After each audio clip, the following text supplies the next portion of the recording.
I move around, is that okay? Or Well, this is your window, so you can orientate yourself the way you want. We see.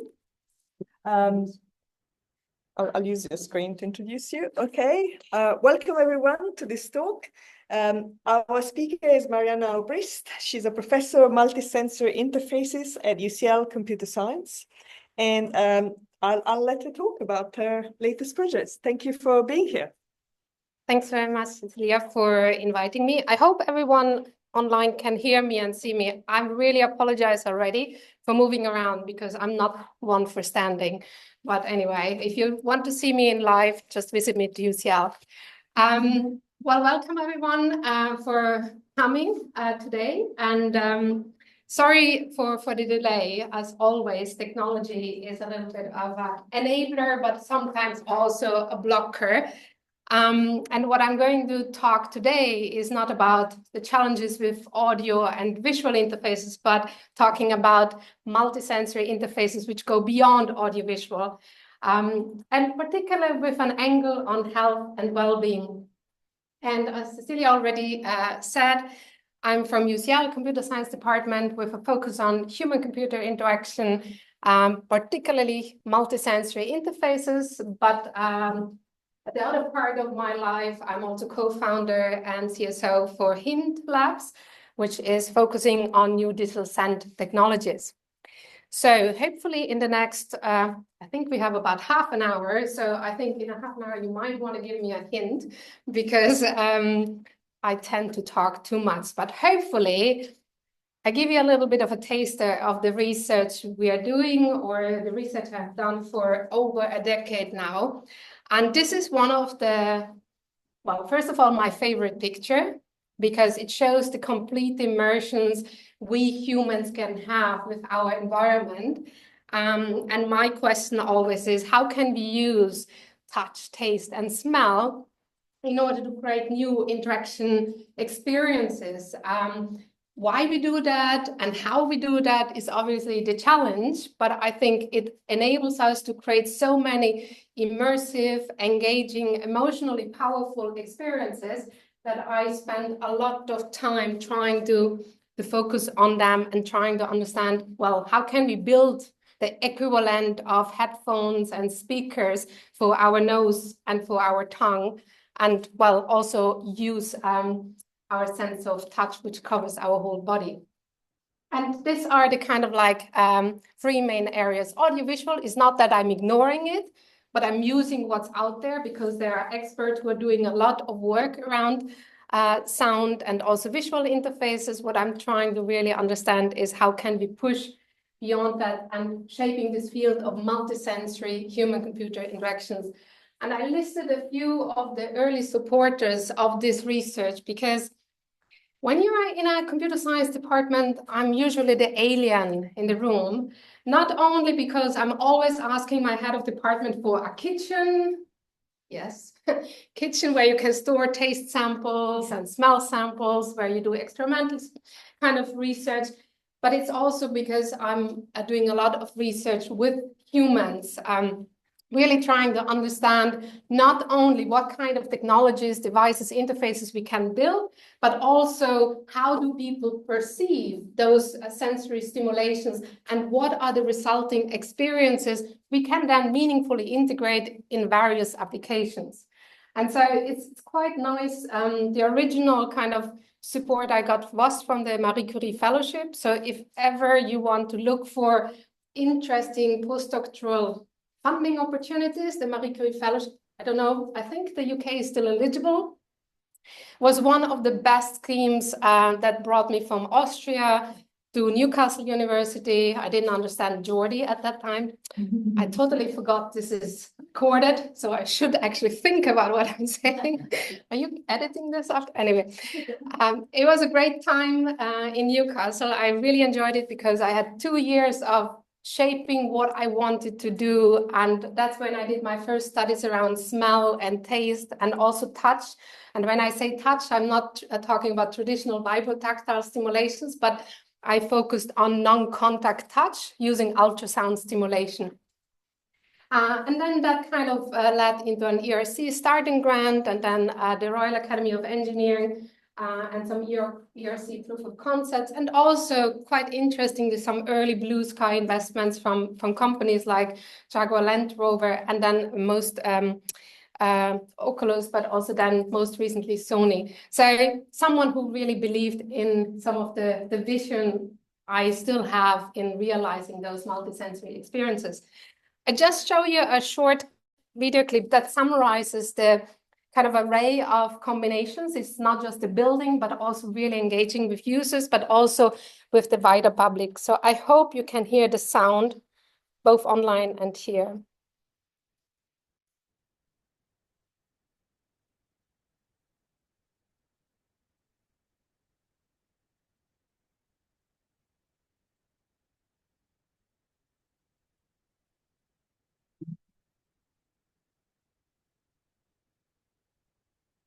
Why are we just communicating through a display and sound? I mean, why are virtual remote spaces odorless? Why is there no touch integrated? But what we've seen in the last decade is an explosion of new technologies and computational power, which really allows us now to bring maybe haptic devices and olfactory devices in our homes.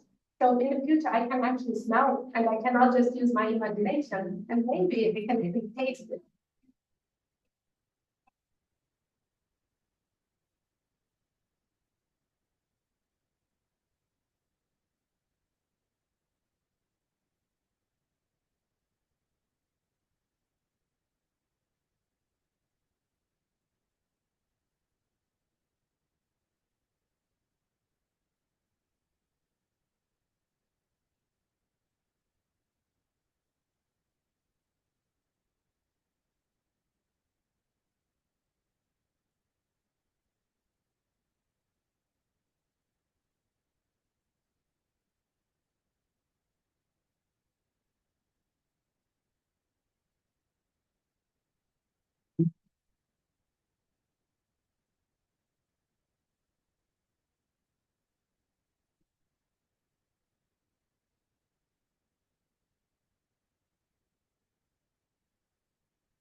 That last one is usually catching everyone's attention when you stick out your tongue.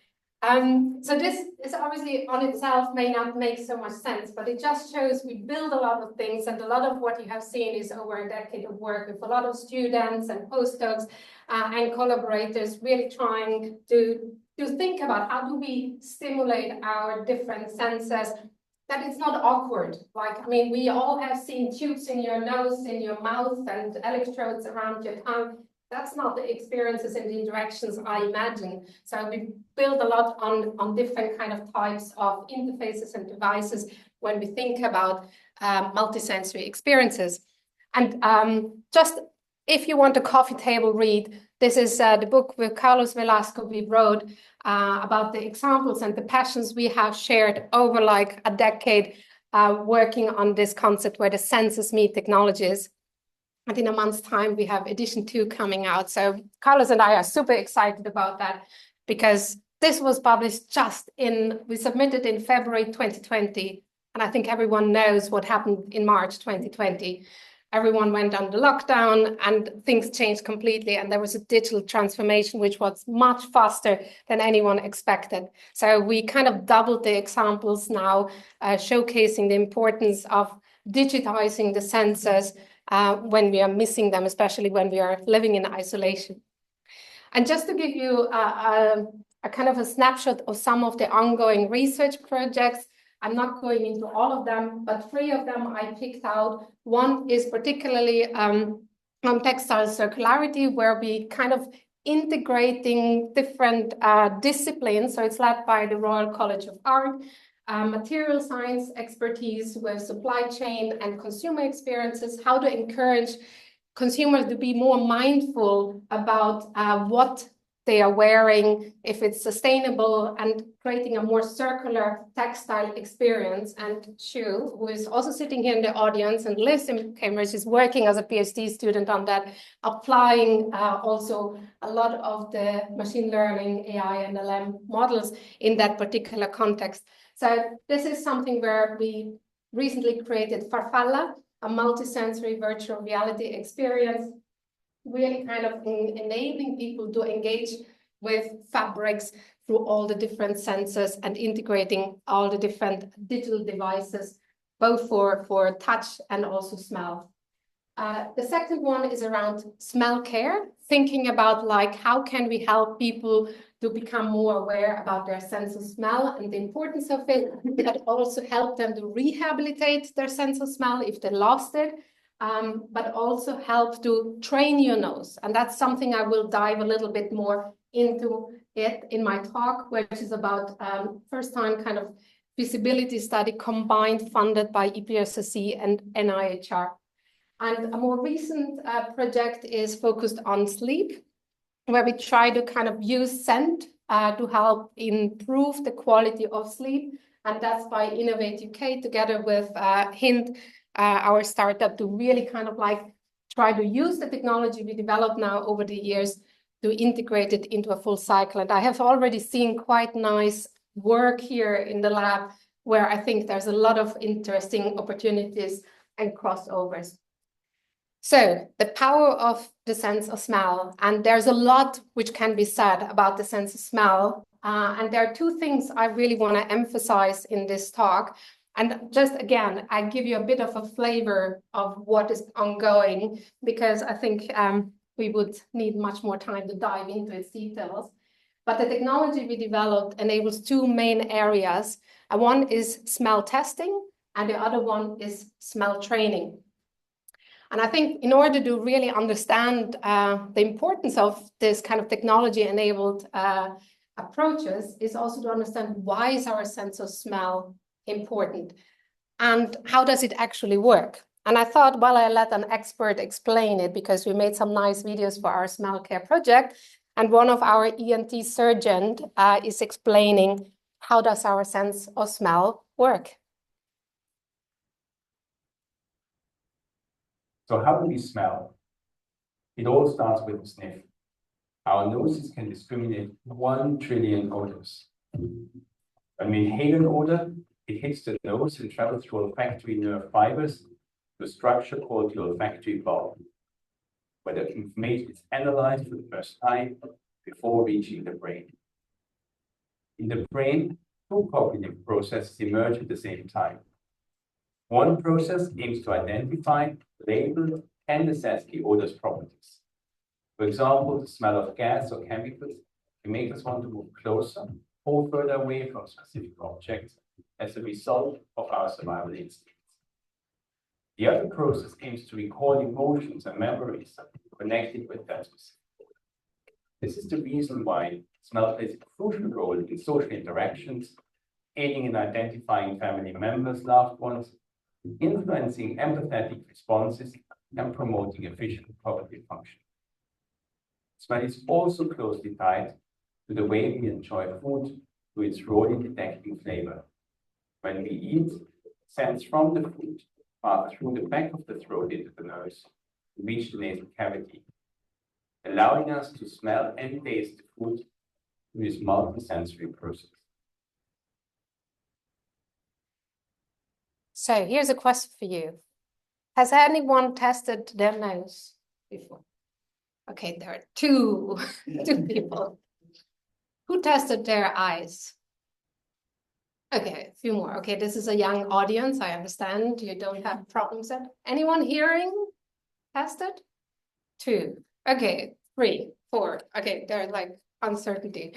But so while we know where to go when we notice that our eyesight or hearing isn't kind of as we expect it to be, we know we go to Boots, Specsavers, or whatever. There are lots of options.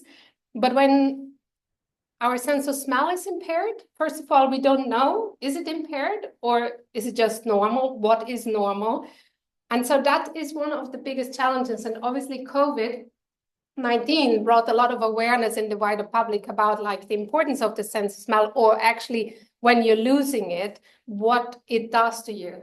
And so one of the first kind of applications for our scent technology when we developed a scent delivery device was not health or well-being or smell testing, but we worked with a lot of artists to create immersive experiences.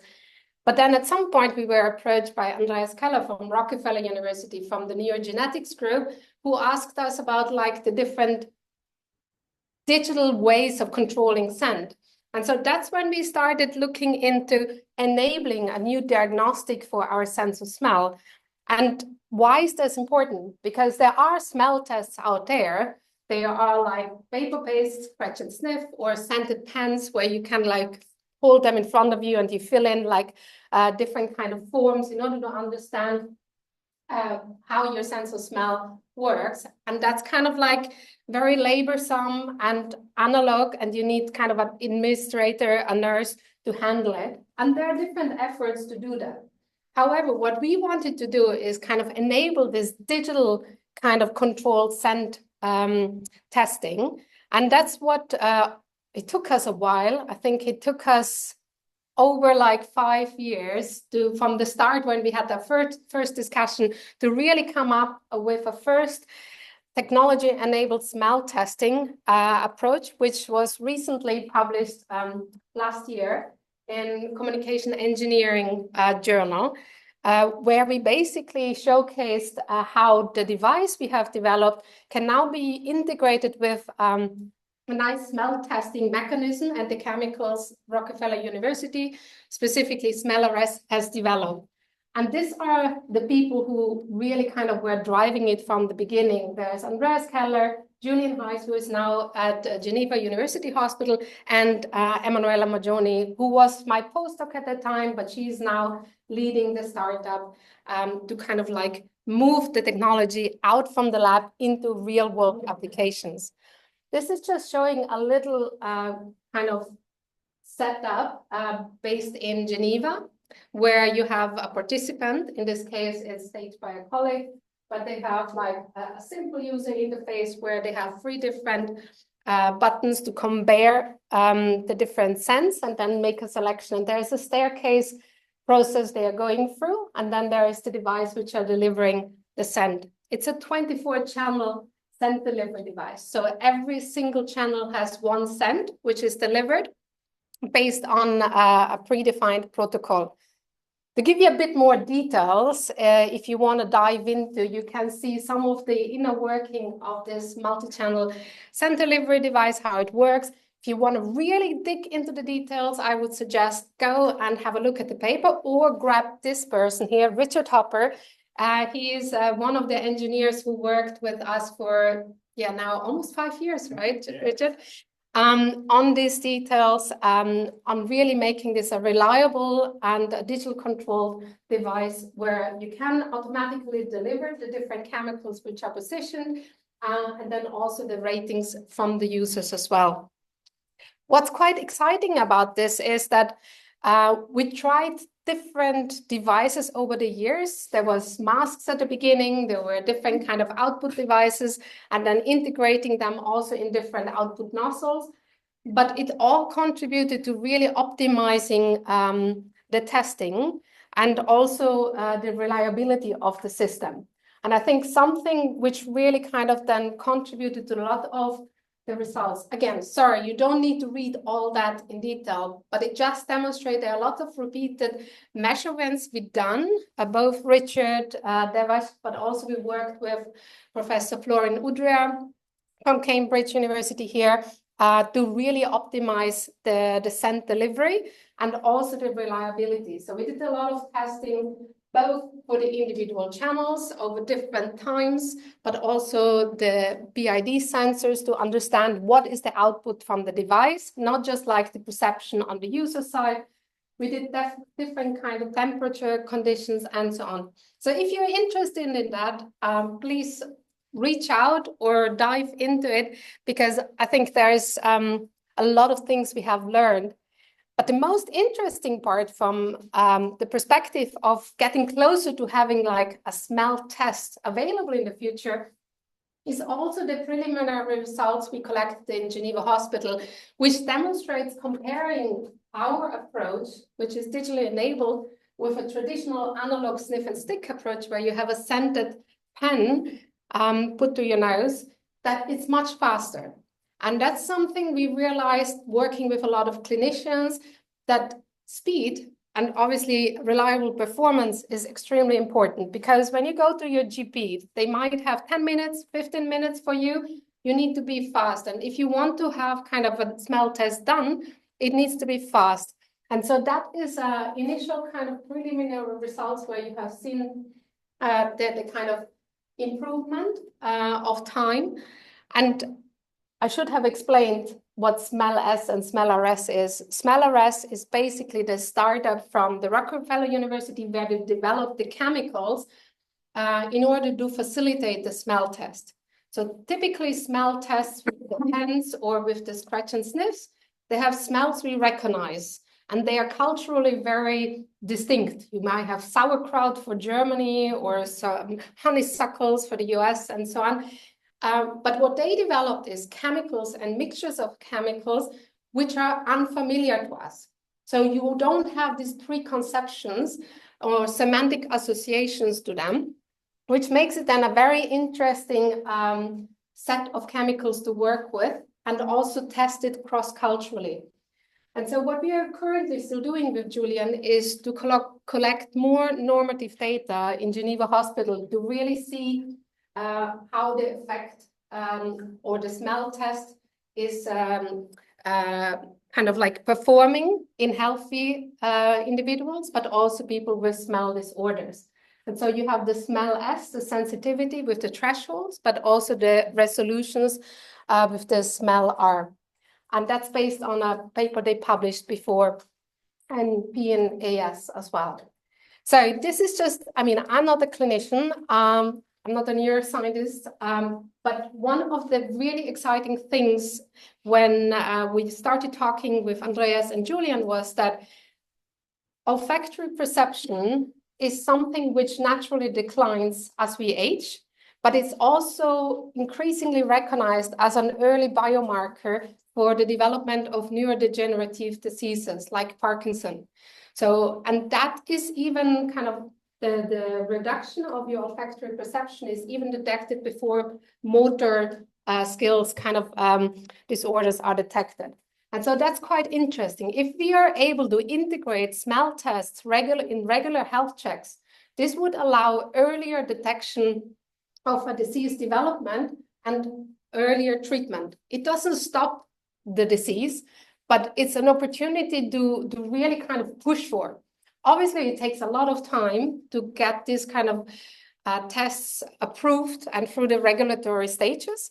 But I think it's something where all of us are very kind of enthusiastic about. And so it's really kind of like promising with the initial insights to see that we can automate the smell test. So you can have more reliable data, but also that you might be able to administer themselves, maybe in a clinical setting, but also at home. But as many things in a medical context, they take a lot of time. But one of the things which has been formed now is that there's a whole global network of people who are trying to push for universal chemosensory testing. It's led by the Monell Center. It's the kind of leading research center for the chemical senses, so smell and taste, in Philadelphia. And Valentina Parma is one of them who was recently kind of steering together with Stephen Munger this paper, which is now a preprint available on the opportunities for this universal chemosensory testing, both with the opportunities and challenges. And one of the biggest challenges is also getting not only the awareness in the wider public, but also like healthcare professionals more educated about the opportunities, and obviously ultimately insurance companies to also kind of take on board those new kind of test materials and techniques. And so, yeah, this is a first use case where we really thought our technology cannot just enable nice immersive experiences, but really have an impact on health and well-being in the long term. But Emanuela and I are very impatient when it comes to bringing smell to people. So we thought, what can we do while we still have to collect and validate the technology and collect the normative data. Is there anything else we can already do now? And so the other end is the smell training. So if we cannot yet bring smell testing to the wider public, we can still start training. And it's like, I always explain smell training as the nose gym. So basically, as you train your body to stay fit, you can also train your nose. Obviously, it's not the muscle, but it's like regularly, mindfully, really focusing on your sense of smell can also help to keep your olfactory functioning well and continued. And so how did we do that? From a 24-channel device, we made a smaller version, a more portable, not yet wearable. I know this is a wearable seminar, wearable health, but maybe that's the next step. But we made it from a 24-channel to a 6-channel device where you can, again, fill them individually with specific scents and use them to train your nose. And this was a proof of concept where we then also built a personal app where you can basically, with Bluetooth, you connect the app to your device, and then it automatically, you can start a smell training session. So it releases a scent, you're rating it, you're releasing a scent, and you're doing that for each of the 6 scents twice in a randomized order. So you start collecting those data. And what we also do is you're visualizing it over time. So you can see when there are changes in your olfactory functions. And that was kind of an initial proof of concept, which we did. And if you are not yet convinced about the importance of smell, I want to show you a short clip about why is it so important and why people actually want to have a solution to help rehabilitate their sense of smell. And I think some of you might still remember, if you lost your sense of smell during COVID or the last cold or flu, that life is pretty bland sometimes. So again, this is part of the Smell Care Project video, which we did to try to understand what is life like without the sense of smell. One of the most striking ways to demonstrate the importance of our sense of smell is by looking at the experience of people affected by smell disorders. So I guess one of the things is about hazard warning as well. Yes. And you've got experience of that, haven't you? Yeah, I've glutted chunky milk on many occasions. I've eaten pretty badly, gone off meat, got sick of it. Like I almost always lived with people, so I can just stick milk in their nose, or stick meat in their nose. Yeah. I mean, one of the things we found in the study is that to that whole social aspect around food was something that people really got anxious about after losing the sense of smell. In Europe and the US, around 20% of the general adult population has some form of smell dysfunction. Globally, 5% of people are thought to have anosmia, with around 20% facing some form of smell disorder. Nearly half of the anosmic population experience depression and anxiety. The majority struggles with eating disorders, and more than half share feelings of isolation and difficulties in maintaining relationships. We know that our smell acuity naturally declines with aging. Recently, it has been found that smell loss is also one of the early onset indicators of neurodegenerative diseases, such as Parkinson's and Alzheimer's. The 35th Sense aims to provide support and information for such patients in the UK. We've both got a role to play in terms of both empowering patients and giving them the information, knowledge, and confidence to be able to talk to their doctors and ensure that they get the best access to treatment support they can possibly have. And at the same time, it's about how we can channel the voices of the patients and work with Euphoria to get those heard by healthcare professionals and policymakers to ensure that awareness increases and that change is made.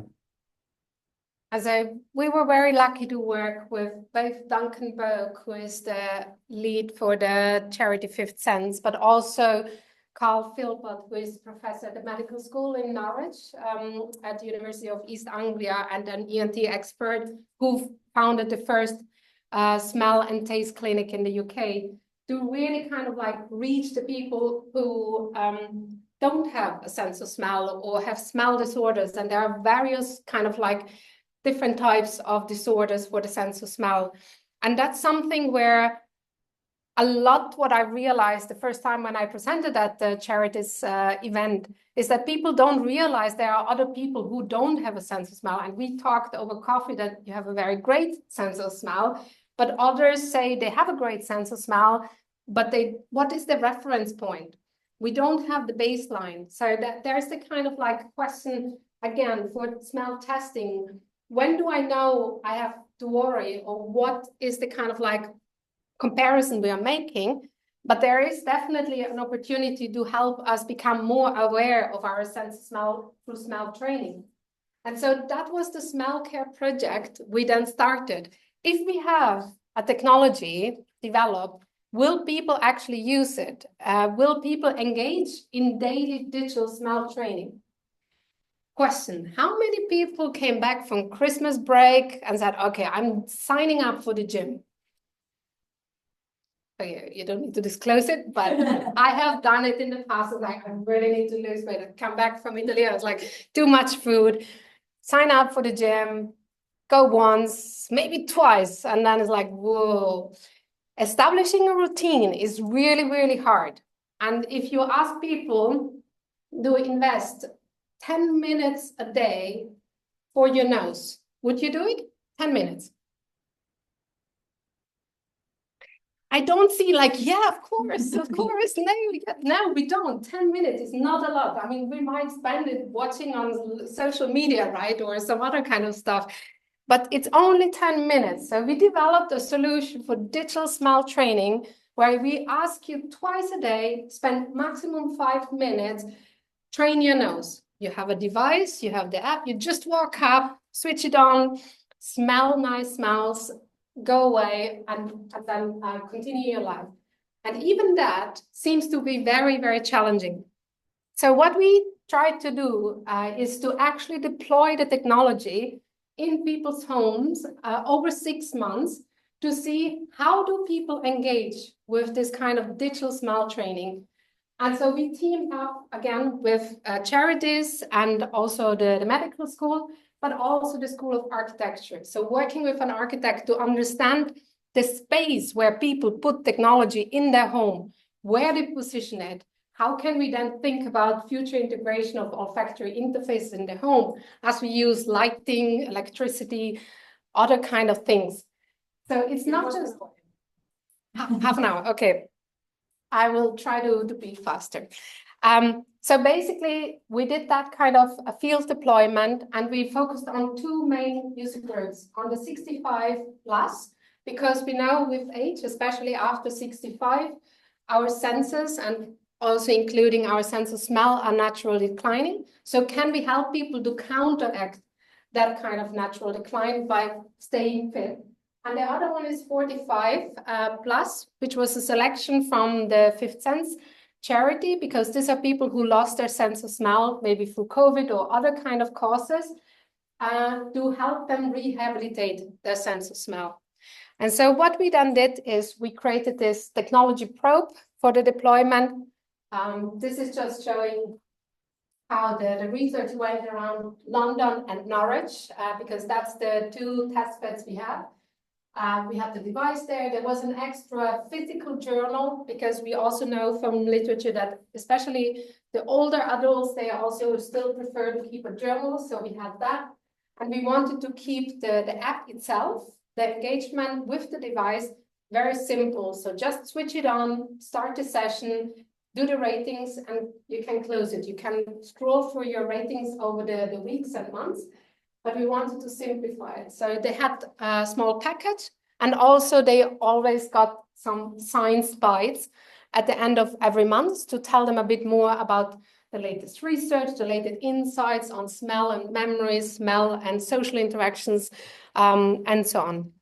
And so we had in the end a lot of data, the log data from the app itself. We had a lot of questionnaire pre, throughout, and post. We had interviews every month. And we also organized meetups, which was very important to bring people together to share their experiences, but also meet the researchers, the developers, the ENT surgeons, so they could also talk to them and ask questions which came up.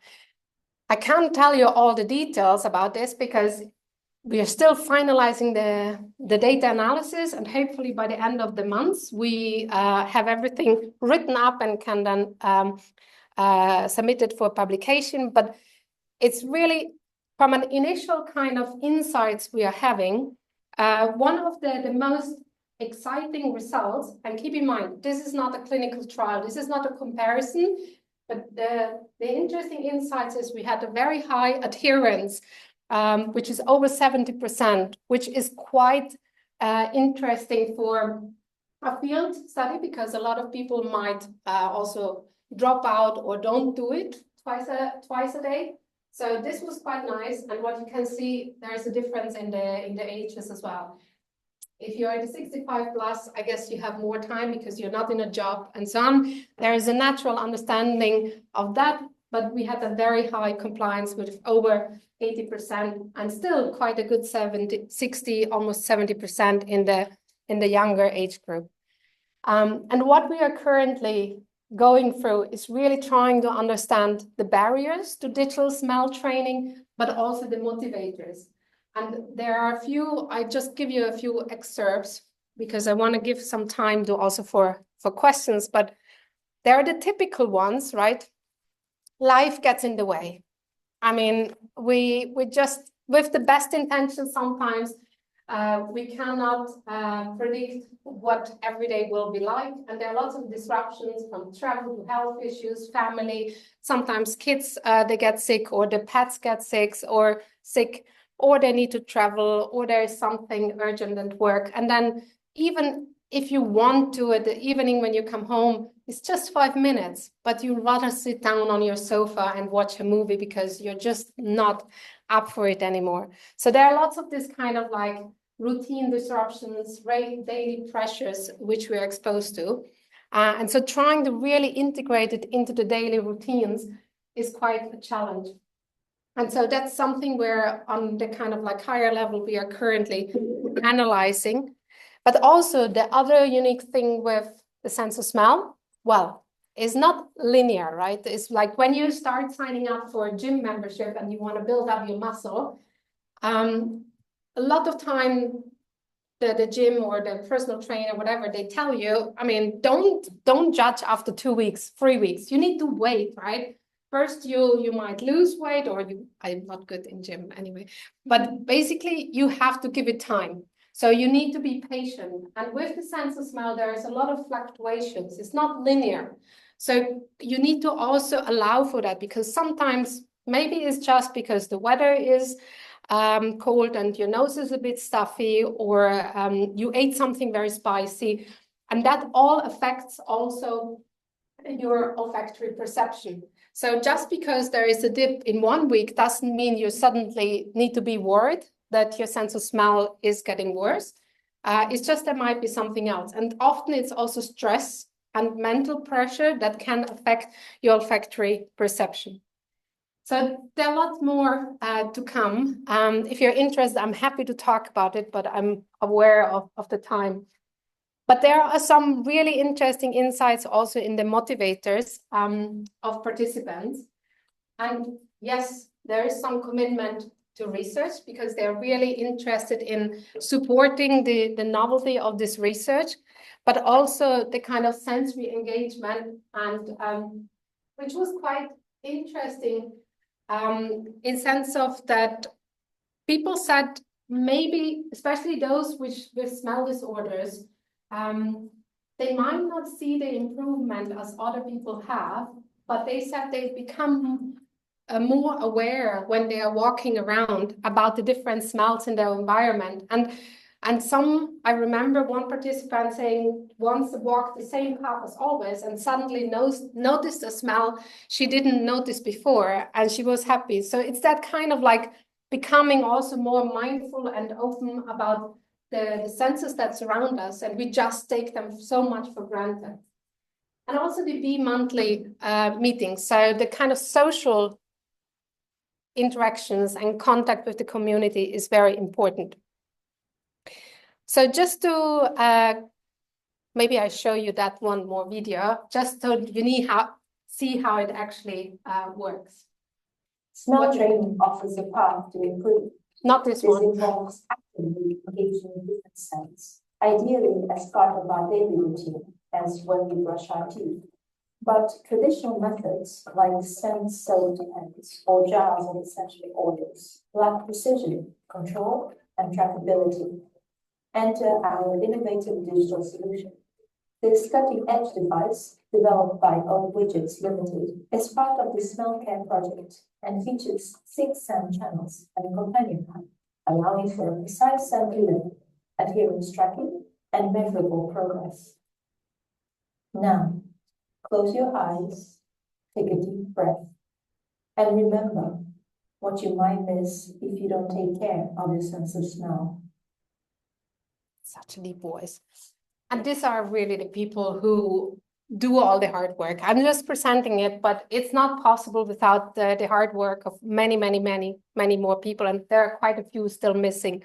But if you want to know more about this particular project, you can go on smellcareco.uk, where you can find more details, also the journals we were using and about the different charities. Last year in September, we organized Smell Above All, an event where we celebrated our sense of smell with the whole team, and we invited a lot of international participants. We had over 100 people coming together in London, including from Japan, from Europe, and the US, in order to kind of really push this universal efforts towards chemosensory testing, but also with the first step of training.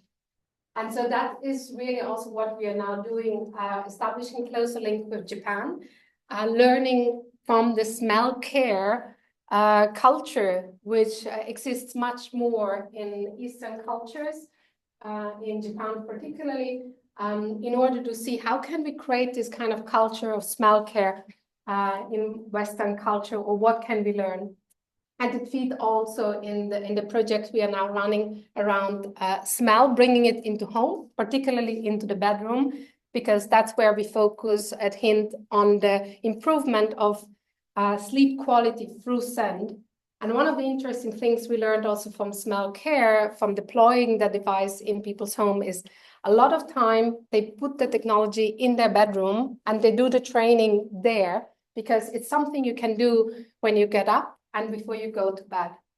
And I think there is a great opportunity to further advance that. This is just like, there's a trajectory of the different devices on smell, but I think there's much more to come also when you think about taste. I didn't talk about taste, but we do the tongue, you remember from the beginning. We also built a lot of different devices to stimulate our tongue, and it's one of the challenging remaining senses, because, well, all other senses you can stimulate outside. Taste is something you need to stimulate inside the body, so you need to find a way. So if you're interested in any of them, I think this is purely the beginning. I think there's much more to come around multisensory HCI, especially for chemosensory interactions and innovations. So with that, thanks very much for joining today. And if you have any questions, please let me know.